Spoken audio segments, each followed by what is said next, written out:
জীবনে এমন একটা সময় আসে যখন মনে হয় সবকিছু শেষ হয়ে গেছে।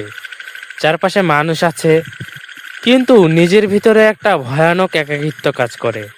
হাসতে ইচ্ছে করে না, কথা বলতে ইচ্ছে করে না, কিছুই ভালো লাগে না।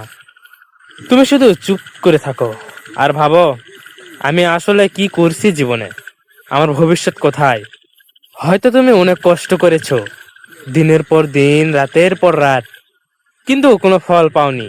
হয়তো তুমি কাউকে বিশ্বাস করেছিলে, আর সে তোমাকে ভেঙে দিয়েছে।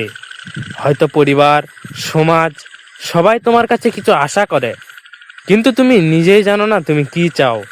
এই অবস্থাটার নামই হলো হতাশা। কিন্তু শোনো, এই জায়গাটাই তোমার জীবনের শেষ না, এটাই তোমার জীবনের টার্নিং পয়েন্ট হতে পারে। হ্যাঁ, ঠিকই শুনেছো। কারণ যখন মানুষ ভেঙে পড়ে, ঠিক তখনই সে নিজের আসল শক্তিটা খুঁজে পায়। তুমি এখন যে কষ্টটা অনুভব করছো, এই কষ্টটাই তোমাকে বদলে দেবে।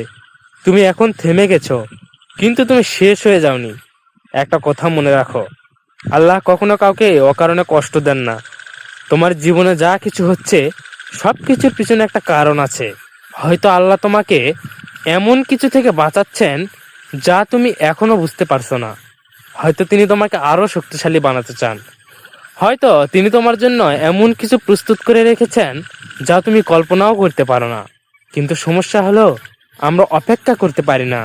আমরা চাই সবকিছু এখনই ঠিক হয়ে যাক। কিন্তু জীবন এমন না। জীবন ধীরে ধীরে বদলায়, ধৈর্যের মাধ্যমে বদলায়, চেষ্টা করার মাধ্যমে বদলায়। আজ তুমি যদি একদম নিচে থাকো, তাহলে কাল তুমি একটু উপরে উঠতে পারো। শুধু একটা ছোট সিদ্ধান্ত নাও, আজ থেকে নিজেকে আর ঘৃণা করবে না, নিজেকে দোষ দেবে না। তুমি ভুল করেছো, সমস্যা নেই, সবাই করে। তুমি ব্যর্থ হয়েছো, সমস্যা নেই। ব্যর্থতা মানে শেষ না, ব্যর্থতা মানে শেখা। আজ যদি তোমার কিছুই ভালো না লাগে, তাহলে আজকে বড় কিছু করার দরকার নেই। শুধু ছোট একটা কাজ করো, একটু হাঁটো, একটু আকাশের দিকে তাকাও, একটু নিজের সাথে কথা বলো, আর একবার মন থেকে বলো, হে আল্লাহ, আমি ক্লান্ত, আমি ভেঙে গেছি, কিন্তু আমি হাল ছাড়তে চাই না। তুমি আমাকে পথ দেখাও। বিশ্বাস করো, এই দোয়াটা কখনো হারিয়ে যাবে না। একদিন হয়তো খুব শিগগিরই তুমি বুঝতে পারবে এই কষ্টটা বৃথা ছিল না। একদিন তুমি হাসবে, একদিন তুমি সফল হবে, একদিন তুমি নিজের উপর গর্ব করবে। আর তুমি বলবে, আলহামদুলিল্লাহ, আমি হাল ছাড়িনি। তাই আজ যতই কষ্ট হোক, যতই অন্ধকার লাগুক, থেমে যেও না।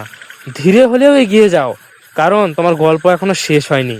তোমার জন্য একটু একটা সুন্দর সকাল অপেক্ষা করছে।